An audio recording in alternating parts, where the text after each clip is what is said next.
नमस्कार दोस्तों, मैं कुणाल आपका स्वागत करता हूं। ये हमारी प्राचीन इतिहास के सीरीज का 17वां वीडियो है और आज का हमारा विषय है जैन धर्म। कल हम लोगों ने बौद्ध धर्म के संबंध में अध्ययन किया था और आज हम लोग जैन धर्म को समझेंगे। जैन धर्म या जैन दर्शन को समझने के लिए हम लोग बौद्ध धर्म के समक्ष रख कर इसको समझेंगे तो थोड़ा सा कॉन्सेप्ट बेहतर हो जाएगा। ठीक है, तो आइए समझते हैं जैन धर्म या जैन दर्शन को। बौद्ध और जैन दर्शन लगभग समानांतर है, यानी कि दोनों का समय काल एक ही रहा है। जैन दर्शन महावीर स्वामी के समय बहुत ज़्यादा लोकप्रिय हुआ तथा ये भी दर्शन ब्राह्मणवाद के विरोध में आया, इसलिए यह गैर ब्राह्मणवादी तथा अनिश्वरवादी दर्शन है। ये दर्शन भी वेदों एवं जाति प्रथा को अस्वीकार करता है। ठीक है, और कार्ल मार्क्स की भाषा में बात करें तो इसके वर्गीय चरित्र को देखें तो इनके प्रणेता एक ही वर्ग से आते हैं, जैसे कि ये लोग दोनों ही क्षत्रिय और राजपुत्र समाज से आते थे। ठीक है, और इन दोनों का धर्म क्षेत्र एक ही रहा है। तो आइए समझते हैं जैन धर्म के संबंध में। एक परिचय के तौर पर समझते हैं जैन धर्म को। इनके संस्थापक के रूप में ऋषभ देव को जाना जाता है, जो कि ये पहले तीर्थंकर थे। ऋषभ देव भारत के पिता थे, जो हम लोग आज कहते हैं कि भारत देश का नाम इनके नाम पर ही पड़ा। ये एक चक्रवर्ती सम्राट थे। ठीक है, तो ये भारत के पिता ऋषभ देव थे, जो पहले तीर्थंकर माने जाते हैं। ऋषभ देव को हम लोग अन्य नामों से आदिनाथ और वृषभनाथ के नाम से भी जाना जाता है। इनके बाद यानी कि ऋषभ देव के बाद 23 और तीर्थंकर हुए। तीर्थंकर का मतलब होता है तीर्थ के समान पवित्र। इसके अलावा 23वें तीर्थंकर के रूप में हम लोग देखते हैं पार्श्वनाथ को, जो कि जैन धर्म के आचरण के प्रणेता के रूप में इनको हम लोग जानते हैं। ये बनारस के राजा अश्वसेन के पुत्र थे तथा ये 30 वर्ष की अवस्था में सन्यासी बन गए थे। ठीक है, इनका जन्म काशी यानी कि बनारस में हुआ था और ज्ञान प्राप्ति समेध पर्वत पर हुआ था। इसको आप लोग याद कर लीजिएगा, बड़ा इंपॉर्टेंट है ये। समेध पर्वत पर इनको ज्ञान प्राप्ति हुआ था। इन्होंने शिक्षाएँ या जैन धर्म के आचरण के प्रणेता के रूप में जाना जाता है। तो इन्होंने अहिंसा, हिंसा न करना, सत्य, झूठ न बोलना, अस्तेय, चोरी न करना, अपरिग्रह, संचय न करना, 4 शिक्षाएं इन्होंने दी थी। 5वीं शिक्षा महावीर स्वामी ने जोड़ा था। इसको याद कर लीजिएगा, ये बड़ा इंपॉर्टेंट है। ब्रह्मचर्य को महावीर स्वामी ने जोड़ा था, इसको ध्यान रखिएगा, ये प्रीलिम्स के लिए बड़ा ही इंपॉर्टेंट है। ठीक है, इसके अलावा कुल 24 तीर्थंकर हुए। 22वें तीर्थंकर अरिस्टी थे, जिनकी जानकारी ऋग्वेद में हमें मिलती है।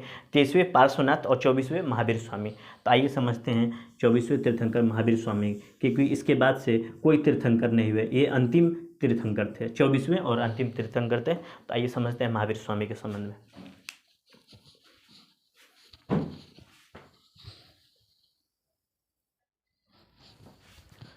महावीर स्वामी को जैन धर्म के प्रणेता के रूप में जाना जाता है। इनके समय काल को देखें तो ये 540 BC से लेकर इनका जन्म जब हुआ था तथा इनकी मृत्यु 468 BC के बीच में इनका समय काल रहा है। इनका जन्म स्थान बिहार के कुंडग्राम या कुंडल ग्राम में है, जो कि वैशाली जिले में उस समय था, आज वर्तमान में मुजफ्फरपुर जिले में है, मुजफ्फरपुर जिले के आसपास। ठीक है, इनका जो वर्ण है वो क्षत्रिय वर्ण था, गण था, जात्रिक था, क्योंकि इनके पिता सिद्धार्थ जात्रिक कुल के थे। ठीक है, इनकी माता त्रिशला थी, जो कि लिच्छवी गणराज के महाराज चेटक की बहन थी। इसके अलावा इनका जो संघ था वज्जी संघ था, पत्नी यशोदा तथा पिता अभी बताया सिद्धार्थ थे।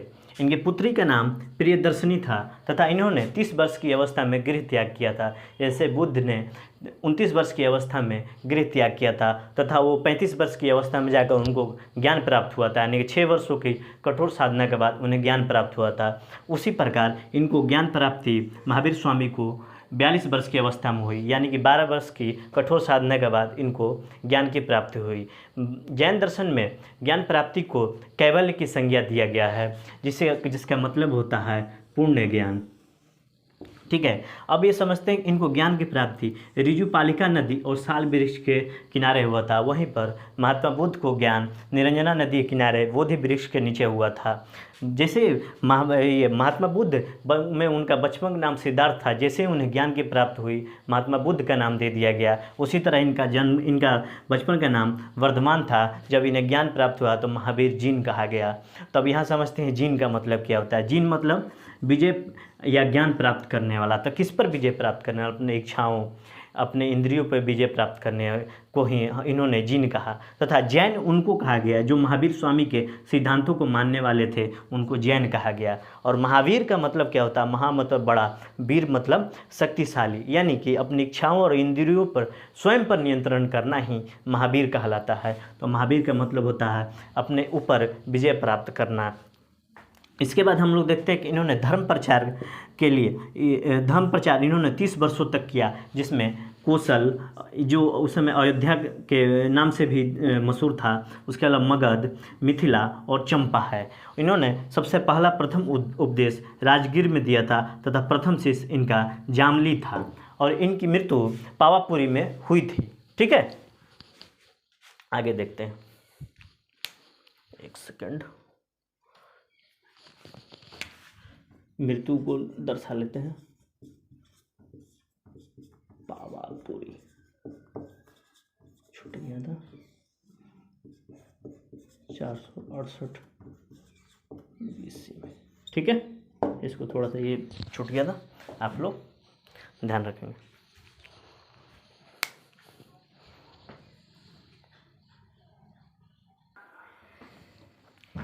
तो आइए हम समझते हैं जैन धर्म के मुख्य सिद्धांत कौन कौन से हैं। यह धर्म पहले ही बता चुका हूँ कि गैर ब्राह्मणवादी, अनिश्वरवादी तथा जाति प्रथाएं, वेदों को अस्वीकार करने वाला दर्शन या धर्म है।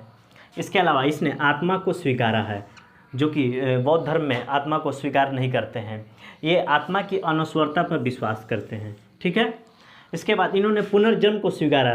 बौद्ध धर्म में भी पुनर्जन्म को स्वीकारा गया, लेकिन यहाँ पर पुनर्जन्म को स्वीकार करने के पीछे मुख्य कारण क्या है कि इनका कहना है कि हमारा पुनर्जन्म जो हम कर्म करते हैं उसके संचयन के कारण होता है। ठीक है, तो संचित कर्मों के आधार पर हमारा पुनर्जन्म होता है। इसके अलावा इन्होंने जाति व्यवस्था के विरोध के बावजूद भी इन्होंने बताया कि किसी व्यक्ति का जन्म उच्च या निम्न जाति में इसलिए होता है क्योंकि उसके किए गए कर्मों के अनुरूप उसका जन्म होता है। इसके बाद इस कारण से क्या हो गया कि निम्न जाति के लोग के मन में बैठ गया कि हम लोग पिछले जन्म में बुरे कर्म किए थे, इसलिए निम्न जाति में हमारा पैदा हुआ, इसलिए इस धर्म के प्रति मोह भंग होता चला गया, इसके प्रति झुकाव नहीं बढ़ा, जबकि बौद्ध धर्म ने सभी के लिए दरवाजे खोले थे।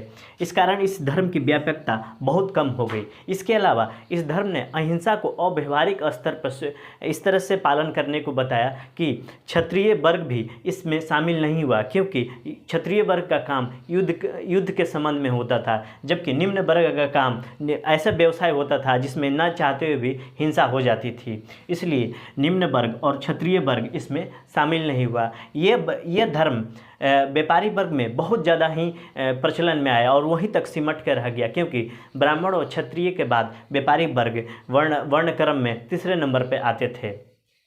इसके बाद अभी बताया मैंने कि अहिंसा का अव्यवहारिक स्तर पर पालन होने से इन्होंने कहा कि संपूर्ण विश्व प्राणवान है, जड़ हो चाहे चेतन हो। इसके बाद व्यापारी वर्ग के लिए ये जैन धर्म बहुत ज़्यादा उपयोगी हो गया, क्योंकि इसने बताया कि जैन धर्म में सादगीपूर्ण जीवन जीना चाहिए। तो व्यापारिक वर्ग सादा जीवन जीते थे, इस कारण से खर्च कम हो गया और खर्च कम होने से इनका संग्रह बढ़ गया। अक्सर हम लोग देखते हैं कि आज महाराष्ट्र और गुजरात में इन क्षेत्रों में बहुत सारे जैन लोग पाए जाएंगे, क्योंकि ये तटीय क्षेत्र है और तटीय क्षेत्रों से विदेशी व्यापार हुआ करता था, तो इसलिए व्यापारी वर्ग तक ही यह धर्म सिमट कर रह गया। इसके बाद हम लोग देखेंगे कि ये ज़मीन के अंदर उगने वाली चीज़ों को भी नहीं खाते हैं, क्योंकि ये मानते हैं कि उसमें भी जीवाणु और कीटाणु होगा। जैसे गाजर और मूली के नीचे अगर ज़मीन के नीचे उग रहे हैं तो उनके अंदर जीवाणु और कीटाणु होगा, और अगर खाएंगे तो हिंसा होगी। तो इस स्तर पर इन्होंने अव्यवहारिक स्तर पर अहिंसा का पालन किया। ठीक है, और आगे देखते हैं।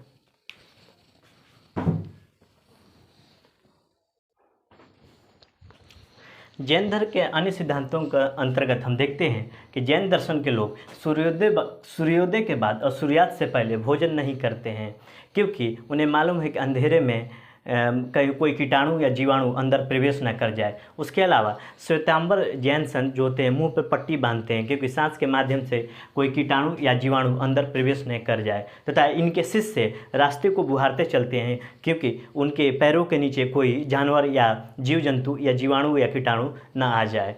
देख लीजिए कि अहिंसा का अव्यवहारिक स्तर पर इन्होंने पालन किया।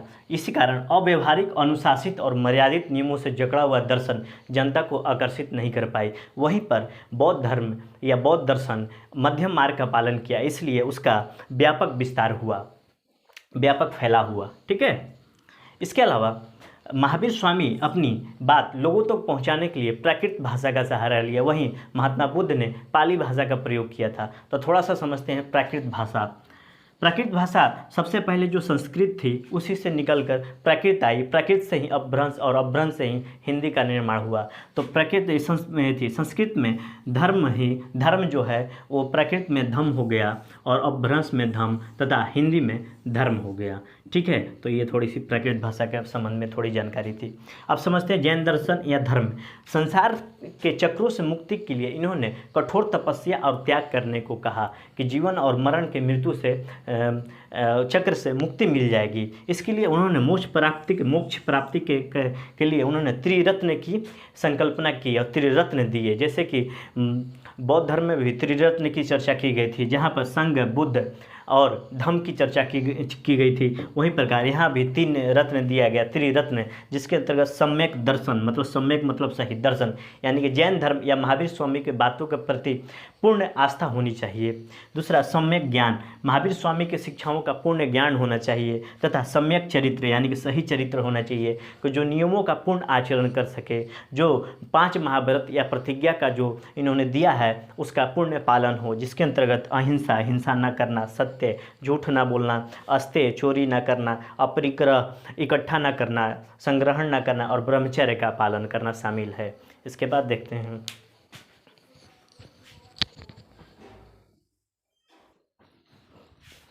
जैन दर्शन के अंतर्गत बहुत सारे प्रगतिशील तत्व थे। उन प्रगतिशील तत्वों को हम लोग देखते हैं। इसके अंतर्गत स्यादवाद, अनेकांतवाद, अस्ति नास्तिवाद है, जो कि एक जैन दर्शन का प्रगतिशील तत्व है। तो समझते हैं स्यादवाद क्या है। स्यादवाद का मतलब होता है शायद, आपकी बात को स्वीकार करते हुए अपनी बात रखता हूँ। हाँ, शायद नहीं होता होगा, लेकिन मैं जो कह रहा हूँ वही सत्य नहीं है, आप जो कह रहे हैं शायद वो सत्य है, मतलब सत्यता का अंश है। तो समझ लीजिए कि ये कितना ज़्यादा लोकतांत्रिक है। जो दूसरे के मत को स्वीकार करना ये कितनी ज़्यादा लोकतांत्रिक है। अलग अलग मत के लोगों को बराबर सम्मान देना, स्थान देना, अपने विचार प्रणाली में शामिल करना, यह स्यादवाद है। तो स्यादवाद का शाब्दिक अर्थ शायद होता है, तो इसको थोड़ा ध्यान रखिएगा। उसके बाद अनेकांतवाद, यानी कि सभी विचारधाराओं के प्रति समान भावना। एक विषय पर अलग अलग निष्कर्ष हो सकते हैं और अलग अलग निष्कर्ष शायद सही भी हो सकते हैं। जैसे कि एक फुटबॉल है, फुटबॉल को हम लोग एक तरफ से देखेंगे तो उसका रंग, अगर उसकी गोटी का एक रंग लाल, पीला, हरा है, लाल है, तो अगर पीछे वाले का अगर हम लोग कह देंगे कि वो भी लाल होगा तो वो सही नहीं हो सकता है, वो गलत भी हो सकता है। तो यानी कि एक तरफ से देखने से कुछ अन्य सच्चाई नज़र आती है, दूसरी तरफ से देखने से कुछ और सच्चाई नज़र आती है। तो अपने सच्चाई को ही सही मान लेना वो सही नहीं है। तो वहीं अपना अनेकांतवाद बताता है कि एक विषय पर अलग अलग निष्कर्ष हो सकते हैं। ठीक है। अस्ति और नास्तिवाद, अस्ति मतलब है, नास्ति मतलब नहीं, मतलब मैं किसी बात को लेकर निश्चित नहीं हूँ, और है भी नहीं भी है भी हो भी सकता है और नहीं भी हो सकता है। ज्ञान का क्षेत्र अनंत है और कोई निश्चितता नहीं है। अब ये देखिए कितना उदार है। आज थोड़ा से लोगों को ज्ञान हो गया, धन हो गया तो अहंकार में डूब जाते हैं। ये उनको जैन दर्शन सीखना चाहिए, स्यादवाद और अनेकांतवाद को, और आस्ति और नास्तिवाद को उनको समझकर। इससे क्या होगा कि लोगों के बीच में विवाद उत्पन्न नहीं होंगे, लोग उदार बनेंगे, लोकतांत्रिक बनेंगे। यहाँ ने अहंकार से डूबे पड़े हैं। ठीक है, कोई नहीं। ठीक है। इसके अलावा इन तीनों बातों को ध्यान में रखते हुए ये जैन दर्शन लोकतांत्रिक, उदार, तार्किक और प्रगतिशील दर्शन होने के कारण इसका प्राचीन से मध्यकाल तक, उत्तर से दक्षिण तक तथा बहुत सारी भाषाओं में साहित्य लेखन किया गया। ठीक है, आगे देखते हैं इसके प्रभाव को जैन दर्शन के। ठीक है। जैन दर्शन या धर्म के प्रभाव और महत्व को देखते हैं। इसने जाति व्यवस्था पर चोट की। इससे क्या हुआ, जाति व्यवस्था कमजोर पड़ी तथा समाज और राजनीति में शांतिपूर्ण वातावरण का निर्माण हुआ।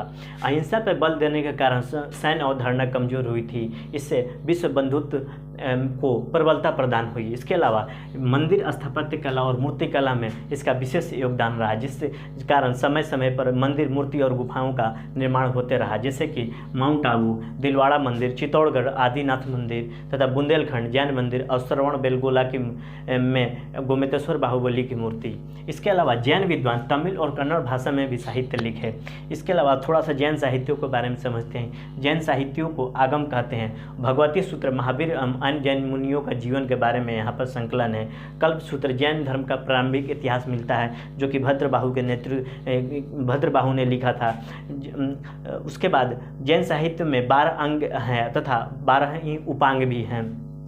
आगे देखते हैं कि जैन सभाएं, प्रथम जैन सभाएं पाटलिपुत्र में 400 BC के आसपास हुई थी, जो स्थलभद्र के अध्यक्षता में। यहाँ पर जैन साहित्यों का 12 अंगों में संकलन हुआ था। उसके बाद द्वितीय बल्लभी में 512 ईस्वी के आसपास हुआ था, जिसमें क्षमा श्रवण की अध्यक्षता में किया गया था। जैन धर्म का विभाजन चंद्रगुप्त के शासनकाल में मगध में अकाल पड़ने के कारण वहाँ पर बहुत सारे जैन लोग दक्षिण भारत चले गए थे। उसके बाद वहाँ से आने के बाद यहाँ पर दोनों में मतभेद हुआ और जैन धर्म का विभाजन 2 भागों में हो गया, श्वेतांबर और दिगंबर। जो स्थलभद्र के नेतृत्व में रहे वो श्वेतांबर कहलाए और भद्रबाहु के नेतृत्व में रहे वो दिगंबर कहलाए। ये लोग श्वेत वस्त्र पहनते हैं और इन्होंने स्त्रियों के लिए मोक्ष कहा कि स्त्रियों के लिए मोक्ष संभव है। ये पार्श्वनाथ के अनुयायी है, जबकि ये पूर्णतः नग्न रहते हैं और स्त्रियों के लिए मोक्ष संभव नहीं है। इसके अलावा ये संकीर्ण विचार वाले होते हैं तथा ये महावीर स्वामी के अनुयायी होते हैं। पर इनके प्रतीक चिन्हों में देखें कि जो तीर्थंकर हुए उन्हें ऋषभ देव के प्रतीक चिन्हों में देखें बैल और वृषभ से दर्शाया जाता है, जबकि अजितनाथ को हाथी से और पार्श्वनाथ को सर्प से और महावीर स्वामी को सिंह से दर्शाया जाता है। ये हमारा जैन दर्शन समाप्त हुआ। कल हम लोग मौर्य काल का अध्ययन शुरू करेंगे। ठीक है, आपके सहयोग के लिए धन्यवाद। नमस्कार।